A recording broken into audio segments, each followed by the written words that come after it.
What happens when one of Hollywood's most respected actors walks into a late-night studio and gets ambushed on live television? What you're about to witness isn't just uncomfortable. It's career-defining. Before we dive in, hit that subscribe button, drop a comment below, and buckle up, because this moment will change how you see late-night interviews forever. The studio was electric that Tuesday night. Michael B. Jordan took his seat opposite Jimmy Kimmel, calm, confident, dressed sharp. The crowd expected laughs, some behind the scenes stories, maybe a funny anecdote from set. But what they got was a slow motion train wreck that no one could look away from. Jimmy opened with his trademark smirk, but it didn't feel lighthearted tonight. It felt loaded. "So, Michael," Jimmy said, casually leaning in, "I've gotta ask. There's been a lot of noise online about your personal life." Some pretty wild rumors. Michael's smile stayed on, but his eyes sharpened. "Jimmy, I'm here to talk about the film." That was the understanding. Jimmy chuckled, but it was hollow. "Oh, come on. Don't you think the audience deserves the truth? I mean, you're sitting in my chair on my show. The least you can do is be honest with the people who buy your movie tickets." The tension was immediate. Even the audience, usually loud and laughing, fell still. Michael didn't flinch. "There's a line, Jimmy, between honesty and gossip. I've always been open about my work, my values, my process. But my personal life," he leaned slightly forward. "That's not what I'm here for." Jimmy's tone shifted. Colder, sharper. "See, that's the thing, Michael. When you're in that chair, everything is fair game. Your career, your politics, your dating life. You don't get to come here and control the narrative." Michael's calm was legendary, forged through years of press junkets, premieres, and pushy interviews. But the way Jimmy said, "That's how this works," like a power move, triggered something deeper. Michael sat up straighter, voice low and clear. "Actually, that's how you think it works. There's a difference." Jimmy leaned in mockingly. "Oh yeah? Enlighten me. I've been doing this for decades. I think I know how my own show runs." Now the audience was holding its breath. Michael exhaled, measured, controlled, but the edge was unmistakable. "I've sat across from Oprah, Stern, Ellen, even Colbert. Every one of them knew where the line was, and every one of them treated me like a human being first, a celebrity second." Jimmy laughed, but it was sharp, almost mean. "Please. Coming from the guy who's made millions playing the exact same character in every movie for 5 years, you want to talk about exploitation?" He leaned in. "How about exploiting your audience by phoning it in over and over again?" The crowd gasped. Even the production crew looked stunned. Michael froze, not with fear, but with something far more dangerous, controlled fury. His voice was calm, but cut like steel. "Did you just question my integrity as an actor?" Jimmy didn't back off. "I'm questioning a lot of things, Michael. Your acting, your authenticity. This polished brand you parade around like it's truth. Let's be real. You're just another Hollywood pretty boy who lucked into a few good roles." The words hit like a slap. The air left the room. And then Michael shifted. His hands, once relaxed on the armrests, curled slowly into fists. The camera zoomed in, almost instinctively, trying to capture what everyone felt was coming next. "Jimmy," Michael said, voice tight with precision, "I need you to be very careful about what you say next. Because right now, you're not just disrespecting me. You're disrespecting every actor who gave their life to this craft. Every black artist who had to fight for space. Every kid who grew up believing this industry had room for them too." Jimmy waved him off with a smug grin. "Spare me the sanctimony. This is late-night TV. It's not therapy." Michael's stare didn't break, but something in him had. The part that smiled politely through disrespect. And what came next would turn a talk show segment into a viral reckoning.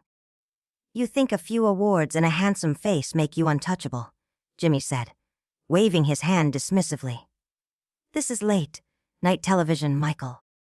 If you can't handle a little heat, maybe stick to superhero flicks where everything's scripted and safe. That was the moment the atmosphere shifted. Michael didn't flinch, didn't blink. But something behind his eyes changed. Years of media training, carefully managed composure, that polished public persona. It all cracked slow and quiet, like ice under pressure. He leaned in, his voice dropping to a low, dangerous calm. "Let me explain something to you, Jimmy. I didn't luck into anything. Every role, every dollar, every inch of progress I've made in this industry, I earned. Through blood, sweat, and a level of discipline that would break most people." He stared hard across the desk.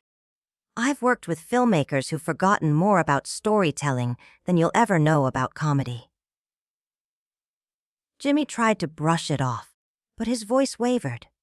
"Oh, come on. What is that supposed to scare me? You think the tough guy act works in my house. This is my show. My rules." Michael's laugh was cold, hollow, no joy in it whatsoever. "Your house," he repeated, incredulous. "Jimmy, you're not even the funniest person in your own building. You've built a career mocking people who are more talented, more relevant, and frankly, more courageous than you've ever been." The audience fell utterly silent. Some covered their mouths. This wasn't entertainment anymore. This was something personal and lethal. Michael didn't stop. His voice grew steady, deliberate. The tone of a man taking back his dignity in real time. "You want to bring up my personal life? Fine. Let's talk about yours. Let's talk about how you've coasted as the safe, vanilla option. The guy networks pick when they want to avoid any real questions or real conversations." Jimmy's smile had vanished. His face was flushing now. The flush of a man who just realized he lost control of his own show. "You don't know what you're talking about." Michael leaned forward just a little more. "I know exactly what I'm talking about. You're threatened by people like me. Because we take risks. Because we don't play safe. Because we make art that matters. And you." He motioned vaguely to the desk. "You read jokes written by people who are funnier than you. You interview people who are more interesting than you." The camera caught Jimmy's hand, trembling as he reached for his mug. He tried to strike back. Voice raised just enough to betray his desperation. "You know what? I think you've been reading too many of your own headlines. Sitting there acting like some kind of genius, when really, you're just another actor with good genetics and a decent agent." Michael tilted his head, studying him. Not with anger now, but with something like pity. "Jimmy," he said slowly, "are you having a meltdown right now? Because it's honestly painful to watch. Your audience deserves better than this awkward little breakdown." Jimmy snapped. "My audience loves me," he barked, eyes darting to the audience for validation. But the crowd stayed silent, frozen, staring at him. Michael glanced at them, then back to Jimmy. "Do they?" "Because I'm looking at them right now, and they don't look entertained. They look embarrassed for you." Behind the camera, a frantic producer was waving, signaling for commercial. But Jimmy didn't see it. Couldn't. Michael could, though. And like a lion sensing a limp in the herd, he closed in. "You want to know what's really happening here, Jimmy? You're angry. You're angry because people like me exist. Because while you're up here, every night making safe little punchlines about celebrities and politics, we're out there telling stories that challenge people, that change people." Jimmy scoffed bitterly, all pretense gone. "Oh, please. You make movies, Michael. You play dress up for a living. Don't act like you're curing cancer." Michael smiled, and then, with perfect timing, fired back. "And you tell jokes for a living. So, maybe let's not pretend either of us is performing heart surgery." The room exploded, not with laughter, but with that electric silence that means everyone knows a line was just crossed. And there's no coming back. Michael didn't even blink. "At least my work inspires people," he shot back, his voice low but clear. "At least when someone watches one of my films, They might walk away seeing something in themselves they didn't know was there. What do they get from your show? He let the silence do the work. An hour of forgettable noise that helps them fall asleep. The audience stirred. Whispers, low murmurs, even a few nods. Jimmy saw it, and it rattled him. You think you're better than everyone, don't you? Jimmy snapped, his voice rising now, his grip on the moment slipping. You walk around Hollywood like you're royalty. Like the rest of us are just supposed to bow down and worship the great Michael B. Jordan. Michael stayed calm, eerily calm. I've never said I'm better than anyone. He stood slowly, his presence towering. But I'm better than this. I'm better than sitting here while you take shots at me to feel important. Better than pretending this is entertainment when it's just sad. That should have been the end. But Jimmy panicked, and in a move that would become instant infamy, he reached across the desk and grabbed Michael's arm. Sit down, he hissed. We're not done. The contact landed like an electric jolt. Michael froze, then looked down at Jimmy's hand, then up at Jimmy, with an expression that could freeze fire. When he spoke, his voice was so quiet, the studio strained to hear it. Jimmy, he said, I need you to take your hand off me. Right now. Jimmy let go instantly. But it was already too late. The line had been crossed, and the studio knew it. Michael stepped back. The stillness in the room was suffocating. Did you just put your hands on me? He asked, not raising his voice, but making it sting. Did you really just try to physically stop me from walking off, so you could finish humiliating me on national television? Jimmy's face turned ghost, white. Michael, I didn't mean to. You were just what? Michael cut in. So desperate to stay in control, you forgot basic human decency. You forgot that I'm not your property. Even the camera operators weren't moving now. Everyone was locked in place, watching something raw and real unfold. Unscripted, unstoppable. Michael stood tall, rising into full command of the room. You know what's sad? Jimmy, I came here tonight excited, ready to talk about my work, my process, the craft. I had respect for you, for this show. He looked down at Jimmy. That was my mistake. Jimmy opened his mouth, but Michael silenced him with a single raised hand. No, you had your turn. Now it's mine. His voice dropped lower, slow, deliberate, lethal. You want to know what I think of you? I think you're a coward. A man so terrified of fading into irrelevance that you'll tear down anyone who reminds you of what you used to be. Jimmy shrank in his chair, visibly trembling now. Michael, please? His voice cracked. Maybe we just got off on the wrong foot. Maybe we can. Michael's laugh cut him off. No humor, just cold finality. Start over, he repeated. There's no starting over from this.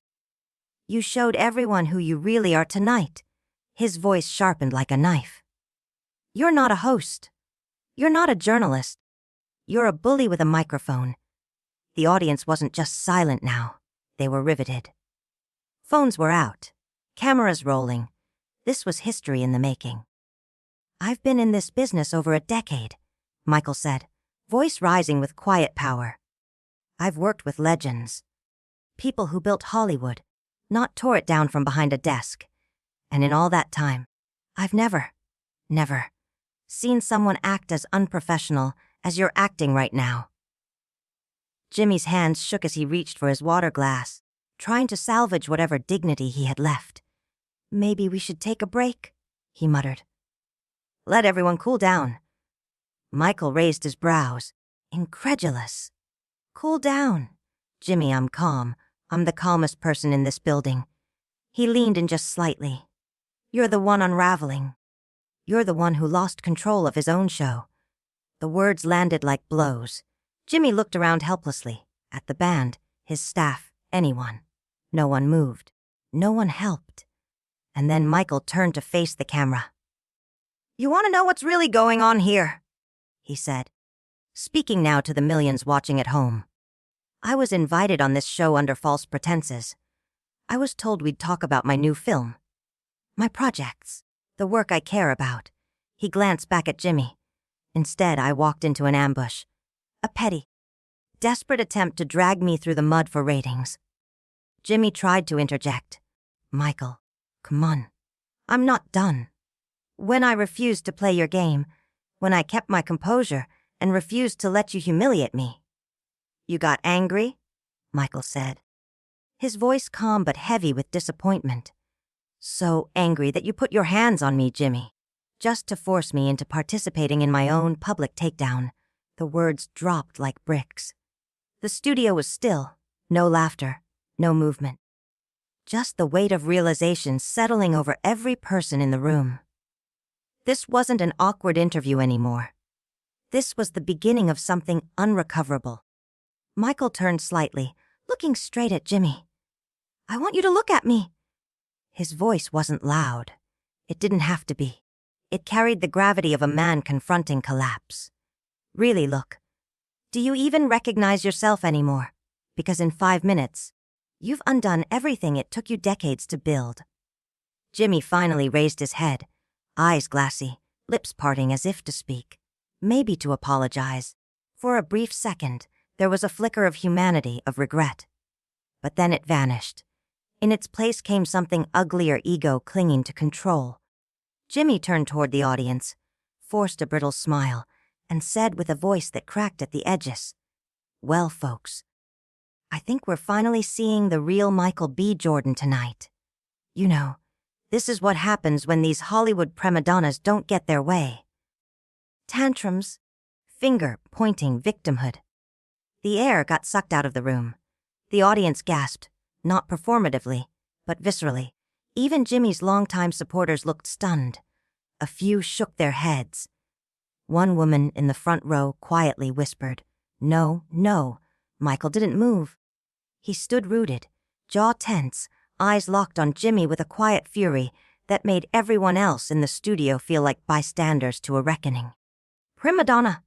His voice was soft, incredulous. You ambushed me, attacked my career, and physically grabbed me. And I'm the problem. He stepped closer. Do you even hear yourself? But Jimmy, blinded by pride, kept digging. You know what? This is exactly why I usually don't have guests like this on my show, he said, voice rising. They walk in here thinking they're too big for the room, too important to be asked real questions. Well, this is my show. And on my show, nobody is above being challenged. That was it. The moment Jimmy Kimmel's career officially buckled. Michael turned, slowly scanning the studio, the stunned crew, the audience frozen in disbelief, the writers visibly squirming behind the cameras. The silence was deafening. Then Michael repeated Jimmy's words, slowly, deliberately. West's like this. He let it hang in the air like smoke. What exactly does that mean, Jimmy? His tone sharpened. Because it's starting to sound like this isn't about my answers. It's about who I am when I walk into your studio. Jimmy's face went pale.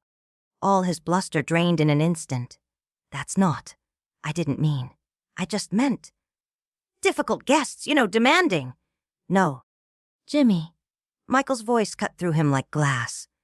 You said exactly what you meant. And now everyone knows. The audience sat in stunned horror. The band was silent. The crew looked at each other, unsure whether to intervene or just let it happen. Michael stepped forward one last time, unblinking. You had a choice tonight. You could have asked your questions. You could have had a real conversation. You could have shown respect. To me. To your audience, to your craft. He paused, then lowered his voice even further. But instead you chose this. Jimmy was sweating now, visibly trembling as he fumbled with his note cards, his voice cracking.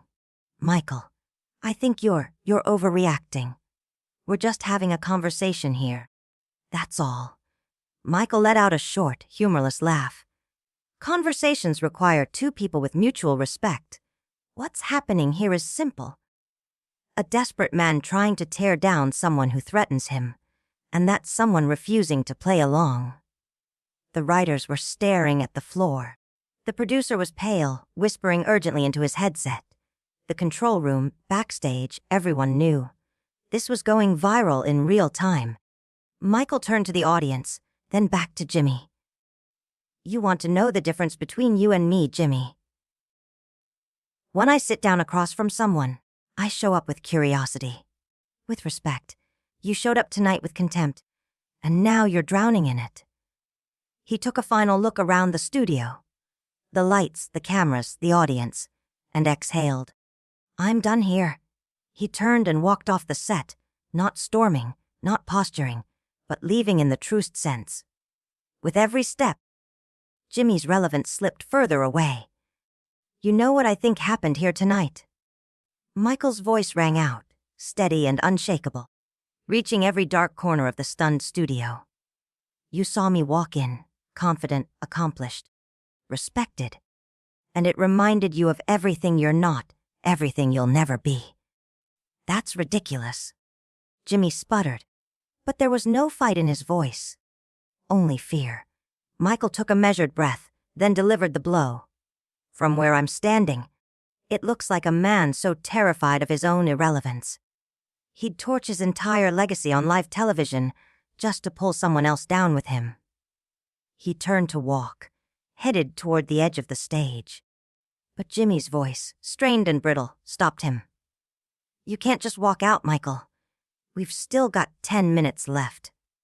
Michael turned back, his face unreadable except for the faint look of pity. Watch me.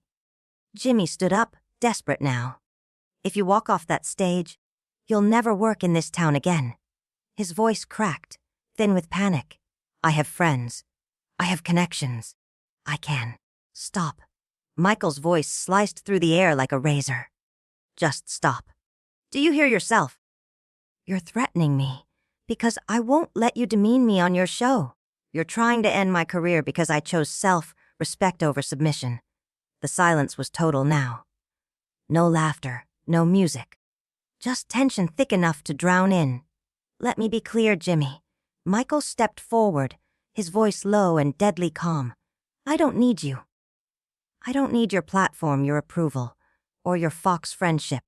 What I need, and what every real artist needs, is to work with people who see success not as a threat, but as something to celebrate. Jimmy opened his mouth to respond, but Michael raised a hand. I'm not finished. He took another step, closer now, towering over Jimmy with quiet authority. You said I'd never work in this town again. Jimmy, this town runs on talent, vision, and truth. And you just proved to everyone watching that you've run out of all three. Jimmy's mouth opened again, but no words came out. Just silence. Just shame. You want to know the difference between us? Michael's voice dropped to a whisper, but it hit harder than any scream. When people talk about this moment, and believe me, they'll remember a man who kept his dignity and another who let desperation turn him into a villain. So, which one do you think you are, Jimmy? Jimmy looked like he might crumble. His hands trembled. His eyes darted, searching for someone, anyone, to save him. You wanted to ask about my personal life, Michael said, straightening his jacket. Here's something personal. I was raised to treat people with respect, to lift others up, not tear them down. My mother taught me to be a man of integrity, whether the cameras are rolling or not. He looked directly into the lens of the main camera. To everyone watching, to my fans, to anyone who's ever believed in me, thank you. What you witnessed tonight wasn't entertainment. It was a warning. This is what happens when ego, power, and insecurity mix. He turned to Jimmy one last time. I hope you get the help you need. I really do. But you'll have to find your way without me. Michael walked slowly toward the exit, but at the top of the stairs, he paused and turned back. You know what's really sad, he said softly.